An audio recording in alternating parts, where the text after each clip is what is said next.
ያላሰበችው ነገር ከባድ ችግር ገጥሟታል ሉላ።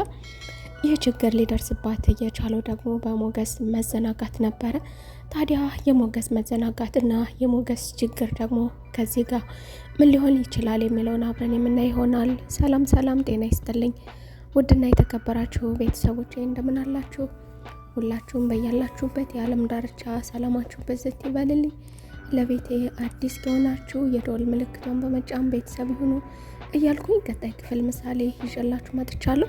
እንግዲህ ሉላ ዛሬ ምንድነው የገጠማት ችግር የሚለው ደግሞ ሉላ ከሞገስ ጋር አብረው ወደ ህግ ወደ ጠበቃቸው ሄደው እንደነበረ ሁላችንም የምናውቀው ጉዳይ ነው። በሌላ በኩል ከማንኛውም ነገር በላይ ይበልጥብኛል ያለው የብሩክን ጉዳይ ይዞ ነበረ። መድብልም በዚህ ሁኔታ ላይ ሆኖ አዲስ ነገር ሲሰማ መልካም ነገር እንዳለና ብሩክ ያለበትን ሁኔታ ስላወቀ ፖሊሶች አዲስ ነገር ስላመለከቱ ከሳምንታት በፊት ከቅርብ ጊዜ ወዲህ የብሩክ ስልክ ተከፍቶ ነበረ የሚል መረጃ ደርሶት ነበረ። ያ ማለት ብሩክ እንዳልሞተ የሚጠቁምና የሚያመላክት አንድ ነገር ነው። እናም ስለዚህ ፖሊሶች ይህንን ጥቆማ ካመጡ ደግሞ እኛ በራሳችን መንገድ ፖሊስ የያዘውን ይዞ እሱም የራሱን ስራ እየሰራ መሆኑ ይታወቃል። ነገር ግን መድብል ደግሞ የነሱ ስራ ነው ብለን እኛ ዘንግተን መቀመጥ የለብንም። እኛም ደግሞ የራሳችንን ስራ መስራት አለብን። አንተ ደግሞ እንድታግዘኝ ለጓደኛ ስትል መስዋዕት መክፈል ካለብንም እንግዲህ ጓደኛዬ ለኔ ስል እኔ ደግሞ ለወንድሜ ስል አንተ ደግሞ ለጓደኛ ስትል እንግዲህ አንዳችን መስዋዕታችን የማይቀር ነው። ይህንን ነገር ማድረግ አለብን። በእርግጠኝነት ብሩክ ሊኖር የሚችለው ምሳሌ ታግታ የነበረበት ቦታ ነው በማለት ሞገስን እያበረታታው ነበረ። ታዲያ ሞገስ ደግሞ በአንድ የስልክ ጥሪ ከሉላ ጋር ከሄደበት ቦታ ነገሮችን ባሉበት ቦታ ቁጭ አድርጎት ተመልሶ ነበረ። በሌላ በኩል ሉላ ያላሰበችው ጥቃት ደርሶባታል። ሉላም እባክህን ጥለኸኝ አትሂድ፣ እኔ ካንተ ጋር ነው መሄድ የምፈልገው፣ ጥንቅር ብሎ ይቅር እያለችው ነበረ። ነገር ግን ሞገስ ደግሞ ችግር የለውም እሱ ያደርስሻል በማለት ሰውዬውን አደርሳታለሁ ስላለው ብቻ በሙሉ እምነት እንግዲህ ሉላን ጥሎለት ሄዷል።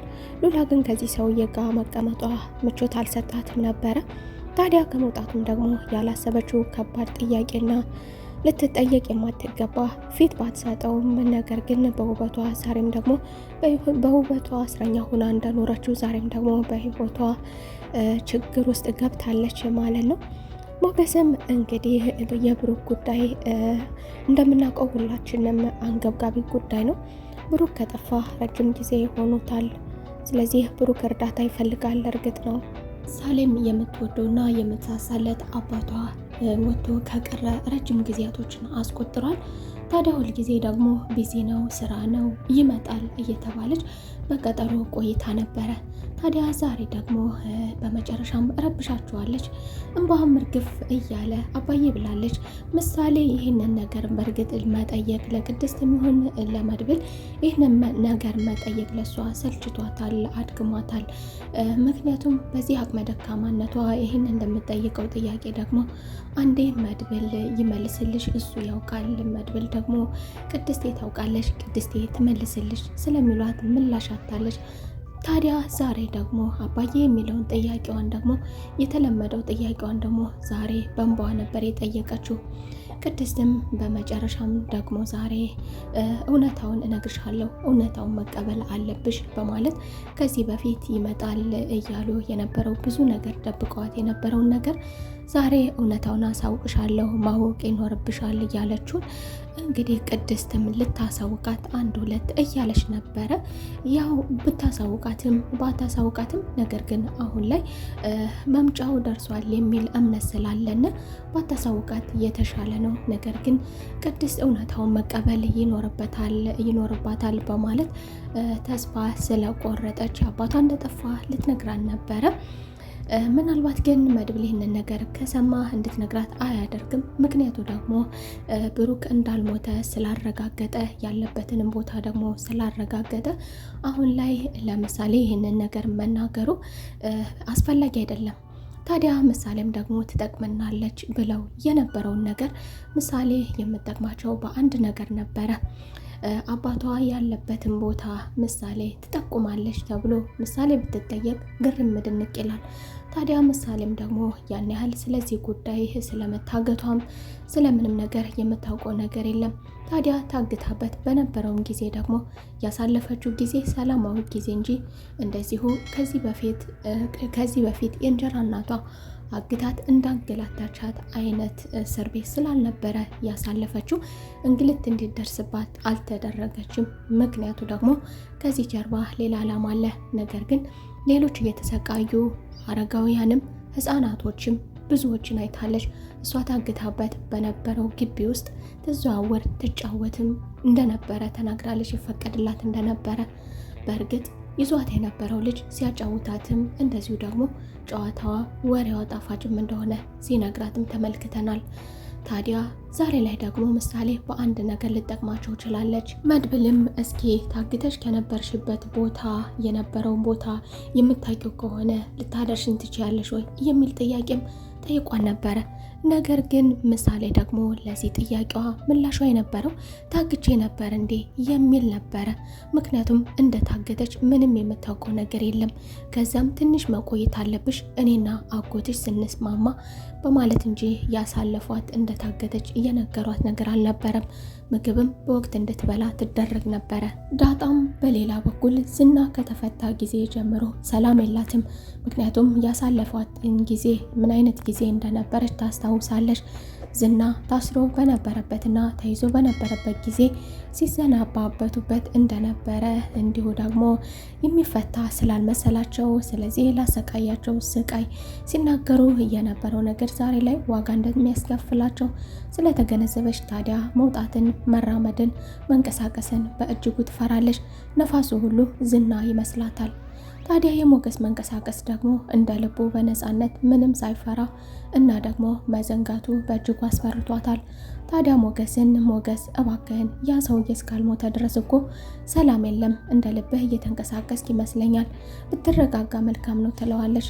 እሱም ይልቁንም አንድ አዲስ ነገር አለ በማለት እናም ደግሞ ዛሬ ማታ ኦፕሬሽን አለ በማለት ምን የሚሉት ኦፕሬሽን ብላ በጠየቀውም ብሩክ ያለበት ቦታ ታውቋል። ስለዚህ እኔና መድብል ዛሬ ማታ በአጥር ዘለን እናወጣዋለን በማለት የሚያውቀውን ነገር የደረሰውን ነገር ለዳጣ ማሳውቋታል። ታዲያ በሌላ በኩል ደግሞ ሞገስ በሉላ ላይ የደረሰባት ጥቃት ደግሞ እንዴት እንደዚህ ሊሆን ይችላል የሚለው ደግሞ ለዚህ ነገር ተጠያቂ የሚያደርገውስ ሞገስን ምኑ ነው?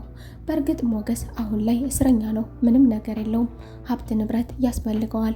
ነገር ግን ሉላ ሀብት ንብረትም ምንም ነገር ድብን ብሎ ይቅር፣ ምንም አልፈልግም፣ ከአንተ ጋር ብቻ ሰላም ከኖርኩኝ ይበቃኛል ትለውም ነበረ። ታዲያ ሞገስም ጥሏት እንዳይሄድና አብሯት እንዲሄድ ነገር ግን ሰውየው ደግሞ ጠበቃውም ደግሞ እሱ ቢሄድም ነገር ግን ይህንን ነገር ፈጽመህና ጨርሰህ እንድትሄድ ቢለውም ሞገስ ግን መረጋጋት ስላልቻለ አዲስ ነገር ከተገኘ የብሩክ ጉዳይ ይበልጣል።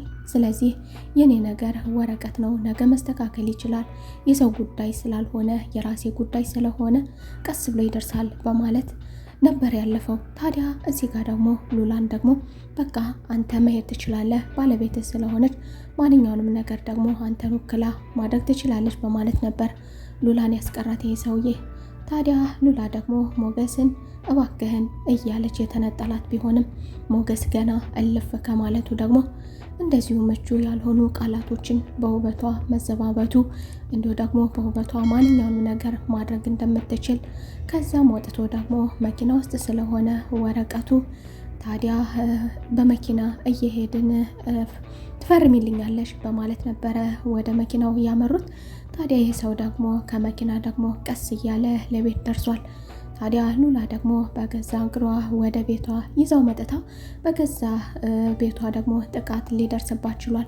እባክህን ልቀቀኝ፣ እባክህን ተወኝ፣ አሁን ውጣልኝ፣ ሞገስ ከመጣ ከባድ ችግር ይፈጠራል ያለችው ቢሆንም ነገር ግን ይሄ ሰውዬ ውበትሽን ተጠቀሚበት፣ እንዲሁ ደግሞ ያላችሁበት ችግር በደቂቃዎች መፈታት ይችላል፣ ይህንን ማድረግ የሚችለው ደግሞ ያንቺ ውበት ነው እያለ እንዲሁም ደግሞ በባለቤቷ እንዲሁ ቅሬታ እንዲኖራትም እያደረገ ነበረ።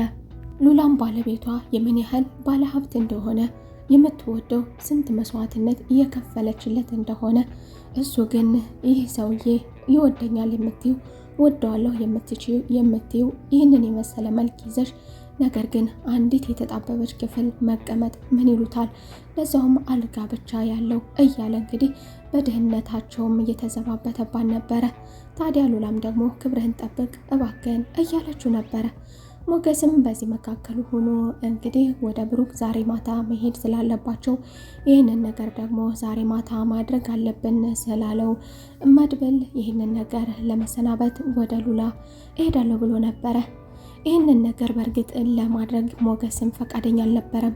በእኛ አቅም የሚፈታ ነገር አይደለም፣ ህግ ሊገባበት ይገባል፣ ፖሊሶች እና ደግሞ የህግ አካላት ሊገቡበት ይገባል እንጂ እኛ አቅም የለንም ቢለውም፣ ነገር ግን መድብል በዚህ ነገር ላይ ከሞገስ የተሻለ እውቀት ስላለው ህግ አንተ እንደምታስባቸውና አንተ እንደምትለው አይደለም።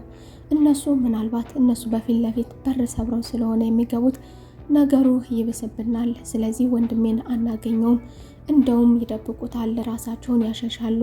ስለዚህ እኛ ማድረግ ይኖርብናል፣ በር ሰብረን በአጥር መግባት አለብን። ስለዚህ ብሩክ ያለው ከዚህ ቦታ ነው በማለት እንግዲህ ፖሊሶችንም እናሳውቃለን። ነገር ግን መጨረሻ ላይ ነው፣ ፖሊሶችም አብረውን ይሆናሉ። ስለ ወንጀል ሂደት እኔ ካንተ እሻላለሁ አውቃለሁ እያለ እንግዲህ መድብል ወንድሙን አብሮት ነፃ እንዲያወጣ ጠይቆን ነበረ። ታዲያ በዚህ መካከል ደግሞ ከባድ ችግር ውስጥ እየገባችው ሉላ ደግሞ እሷንም ለመሰናበትና ዛሬ ስለ ብሩክ አዲስ ነገር እንዳለና ብሩክን ለማውጣት እንደሚሄዱ ተሰናብቻ ልምጣ በማለት ወደ ሉላም ሄዶ ነበረ። ታዲያ ሉላ ደግሞ በሌላ በኩል ከባድ ችግር ውስጥ ነበረች። በዚህ መካከል ያሉ እንግዲህ እዚህ ጋር ነበር ያለቀው። ሉላም ፈተና ላይ ሆነ፣ ሞገስም ወደ ሉላ እየሄደ እስኪ ሉላን ያድናት ይሆን ወይስ ደግሞ ሉላ ጥቃት ይደርስባት ይሆን? የዛሬው ክፍል ይህንን ይመስል ነበረ። በቀጣይ ክፍል ተመልሰን እስከምንገናኝ መልካም ቆይታ። ስለምታበረታቱኝ ከልቤ አመሰግናለሁ። ከልቤ ወዳችኋለሁ።